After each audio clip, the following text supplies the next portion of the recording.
Yes, we have Mr. Jibrin Nukutakba here with us. He is a senior advocate of Nigeria. Good to see you. Welcome this morning, sir. Good morning. Chamberlain, welcome to Abuja. Thank you. I always watch you from Lagos and Ayo. Only Maokwe that is here.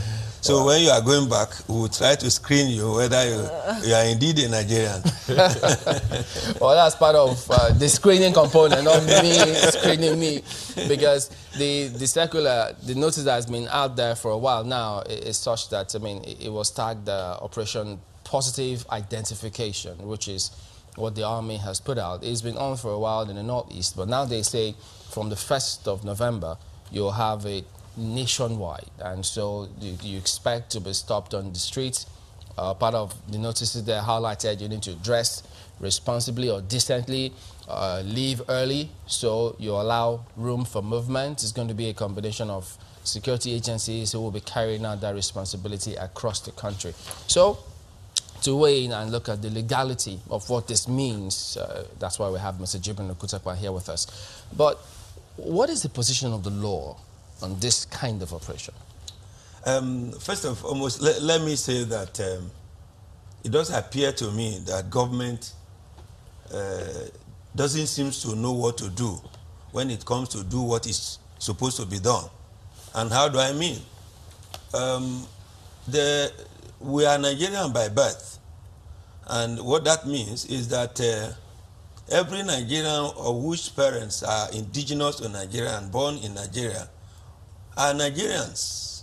So it becomes, to me, difficult to understand, and it amounts to a breach of our constitution to ask a Nigerian within Nigerian territory to identify his or herself.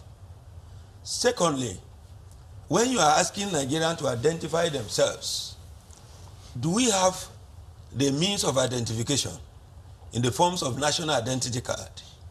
Has the government itself been able to give Nigerians national identity card to say, indeed, this is a national identity card for Nigerians? Or they say driver's license. Yeah, which is part of what was highlighted. How many Nigerians own vehicles for them to talk about driver's license? Or they talk about voter's card. How many people go about with their voter's cards? In any case, are all Nigerians registered to vote? Because when you go to the Electoral Act, for you to be eligible to vote, you must first of all have your name on the voters register, and then you are given what is called permanent voters card. Then you now have the permanent voters card. But Nigerians below the age of 18 are not entitled to vote. So, and they are not entitled to drive by law. So where do they get driver's license? Are you saying that my 10-year-old son or daughter cannot move in the street of Abuja, or in the street of Lagos, or in Ogun State, or to take it down to my village in Apata and say he must identify his or herself? So in a bid to solve problems, we seem to create more problems for ourselves. While I agree that we are facing security challenges in this country, government must have a superior means of identifying those who are perpetrating these atrocities, rather than subjecting Nigerians to excruciating punishments in forms of staying on the road, identify yourself, when indeed Nigerians are facing so much excruciating hungers in the land that it may even create more confusion, because a lot of people are going to be angry about it, and the security operatives that you are going to keep on the road too are also going to be angry, because you know, for those of us who fly Nigerian roads, not flying in the aircrafts, you know what they face even on the road. So I think, and then let me come back to Constitution. Section 217 of the Constitution creates the Nigerian Armed Forces, and it gives the work that the Nigerian Armed Forces are supposed to do, principle of which is to defend the territorial integrity of Nigeria against external aggression. And Nigerians now being tagged as people who are engaging external aggression. From the notice we saw, even though we tried to get across to the relevant authorities to see if they could explain a little more what this means, because I didn't see any age restriction here, but this is going to be in conjunction with all the other security agencies. So I don't think it's just going to be the military alone. You are beating about the bush. say, other security agencies. That's what this notice said. Let me ask you, Chamberlain, what means of identification do you need other than you are Chamberlain, born of Nigerian parents and of Nigerian citizen, living and working with channel television? That's all they're asking for. Well, so should they ask you more, who are you? Because every reasonable Nigerian watching channel should know that this is Mwakwe Yusuf Ogun. Sir, but you know, in fairness, let us examine the situation. We have been complaining in recent times that the security situation in the country is becoming untenable. In the northeast, where the Nigerian army has fought now for quite a while, we have not said, oh, they are fighting, or they're not fighting an external aggression. Terrorism is now an internal aggression. And we know that increasingly, the challenges facing modern militaries are more internal than external. So if in this situation we're now saying that this is what the Constitution stipulates for the Nigerian army, are we being fair to them?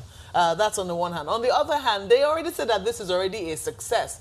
They're already getting the cooperation of those in the northeast, and that this exercise has already been a success in the northeast. They are trying to extend it to the rest of the country, and then in the northeast, people have been carrying around with them valid identification documents. Why would it be a problem in the rest of Nigeria? Let me tell you, government is not being fair to security agencies.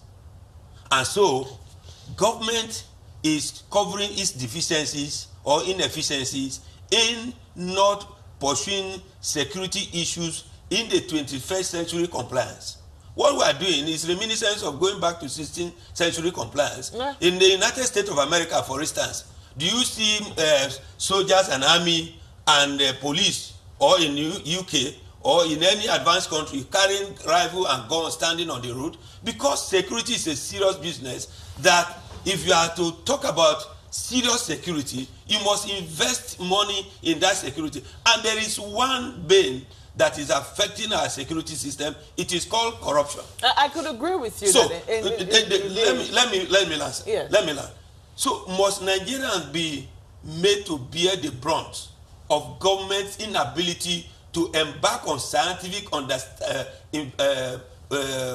investigation to know who indeed is a criminal or a potential criminal, and to know who indeed is not? Because what you are going to suffer, you and I are going to suffer now, is we are going to suffer as a result of the ineffectiveness of government to properly police its border that brings in some persons who are of questionable character and who have been causing security problems for us in this country. So if government wants really to tackle this insecurity, it must not embark on this 16th century identification of who are you. In any case, how does my national identity card, my voter's card, and my driver's license shows that I'm a Nigerian, if those issuing this national identity card and voter's card and the driver's license accept me that I am in Nigeria when indeed I am not Nigerian?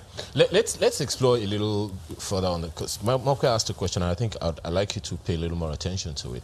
This Operation Positive Identification, I'm not according to the military, one moment, yes, that it was successful in the Northeast. If we didn't cry, if we didn't raise any eyebrow when it was being done in the Northeast, in the Northeast, you and I know that before the advent of this government, it was almost the whole Borno state was almost taken over by Boko Haram.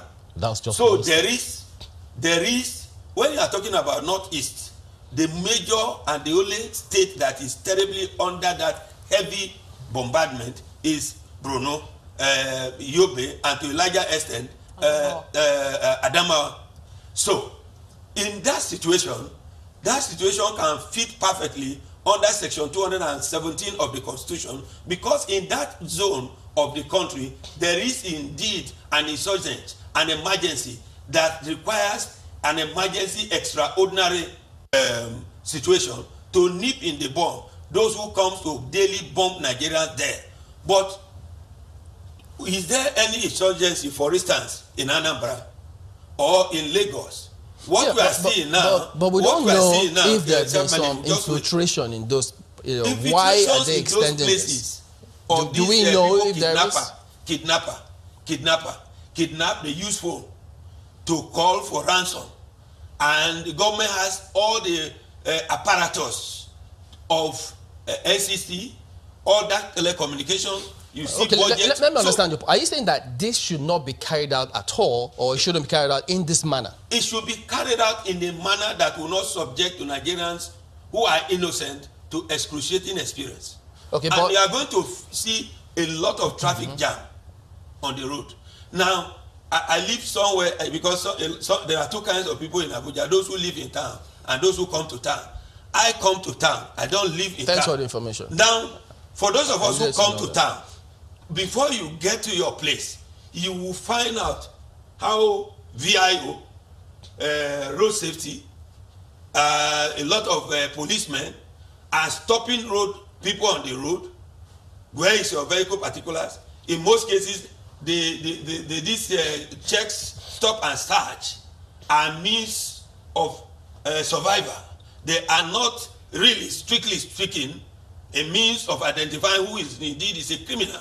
So, government must be sincere to itself that the personnel they are sending to the road, good as the intention may appear to be, will cause a lot of problem for the government, that the government may lose credibility in the eyes of ordinary Nigerians.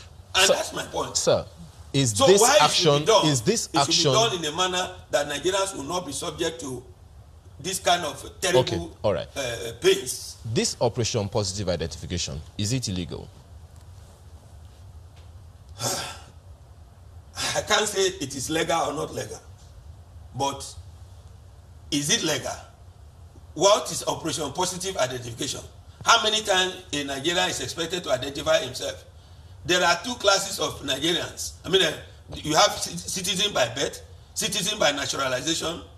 So, if I, born of African parents, I'm from one local village in Kogi, is being made to identify myself whether I'm a Nigerian, are they not infringing on my fundamental rights? But many how? people... Why? Why should you identify?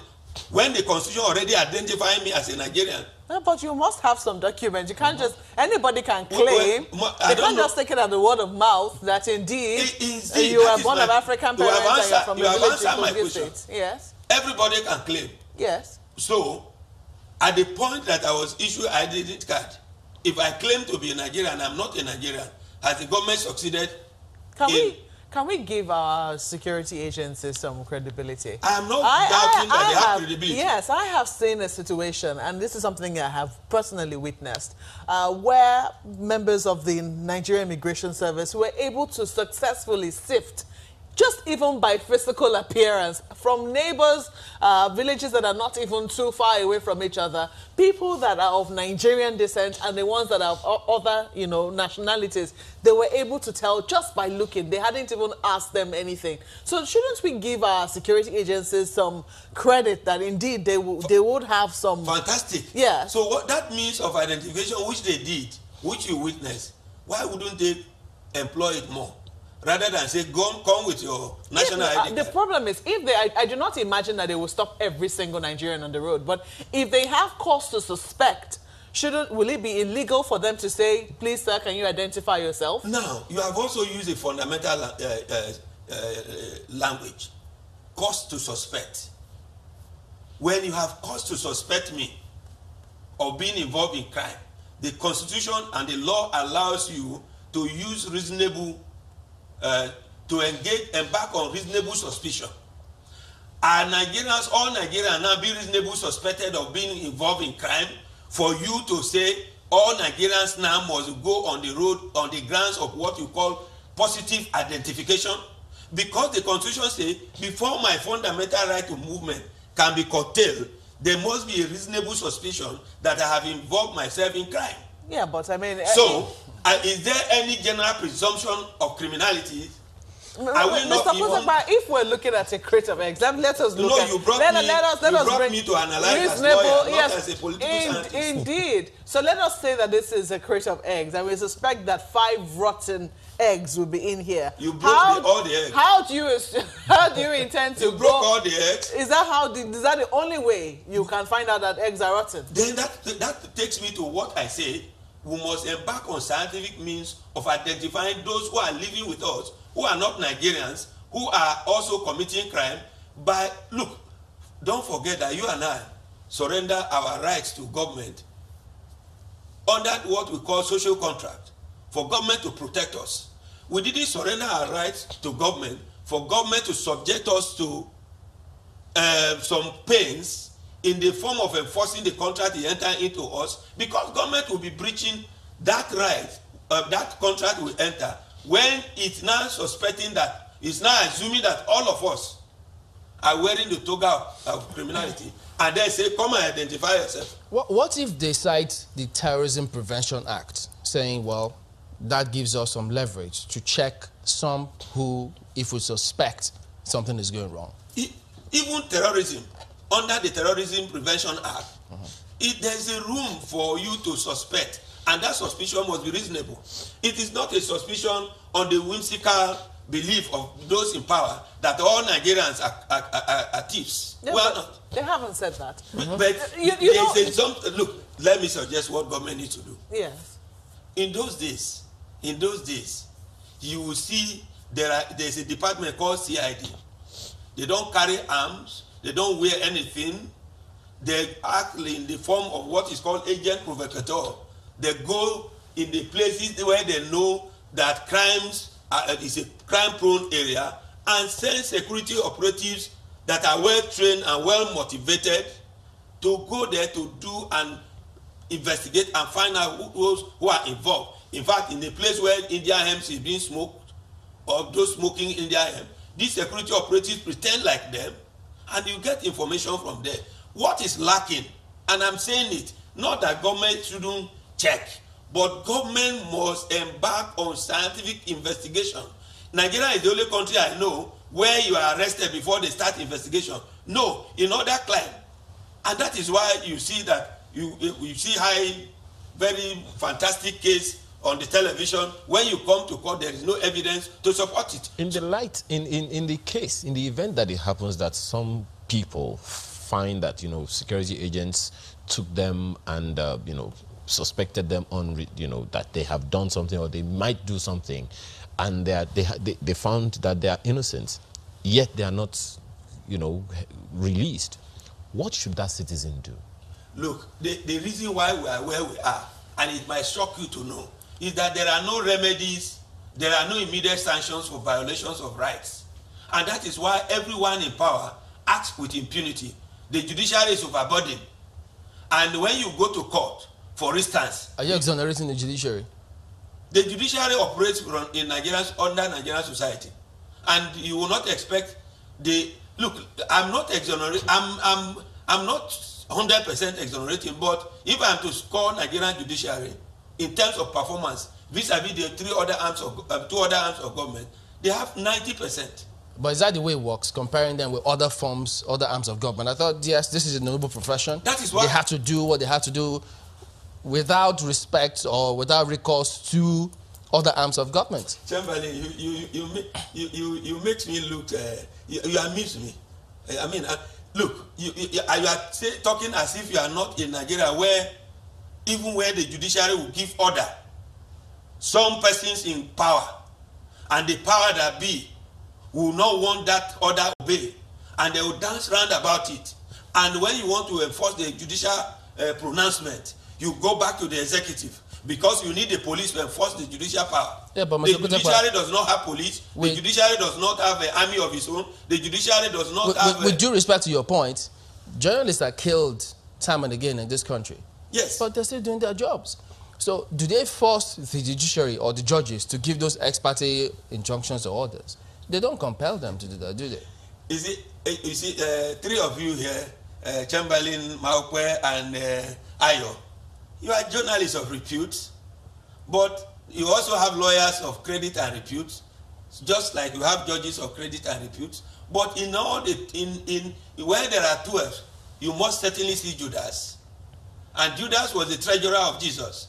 Yet he betrayed Jesus. So in the legal profession that I am a proud member of, if the legal profession lives up to its billing and expectation, there mustn't be an appearance of impropriety either coming from the bar or the bench.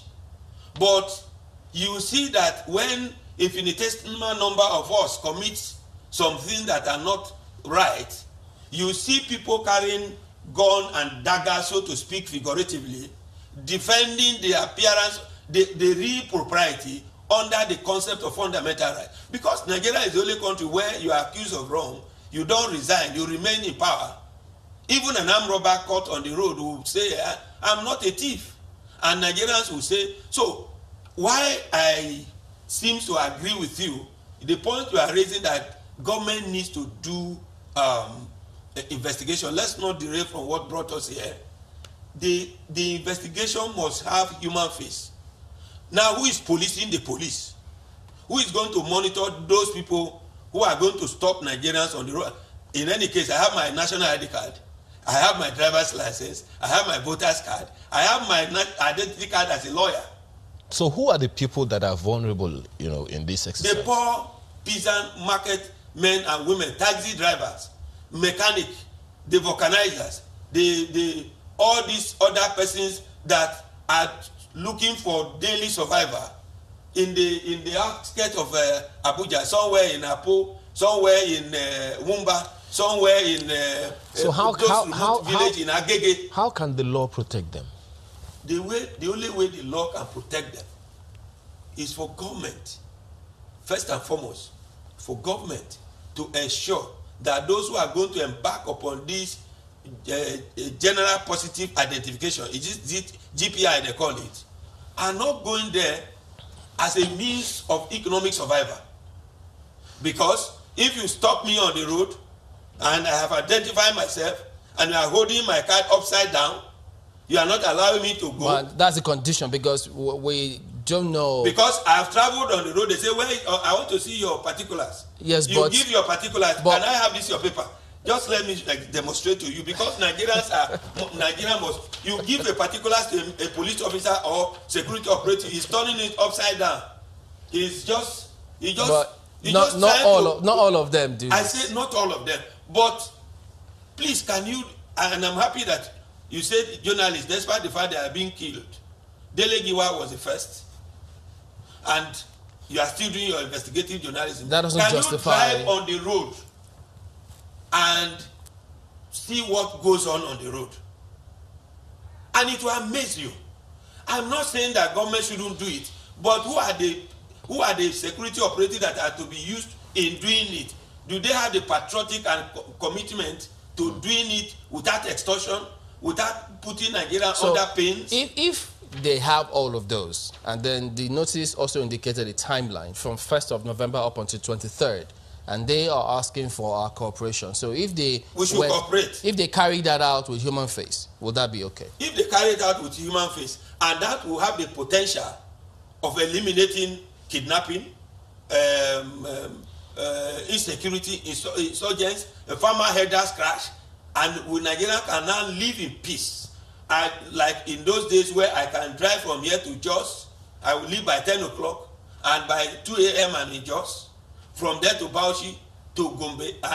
For your information, I have driven around all the states in Nigeria except Birnin Kebbi. And in all of these days, in those days, you were enjoying it. But today, our freedom from fear is on daily jeopardy.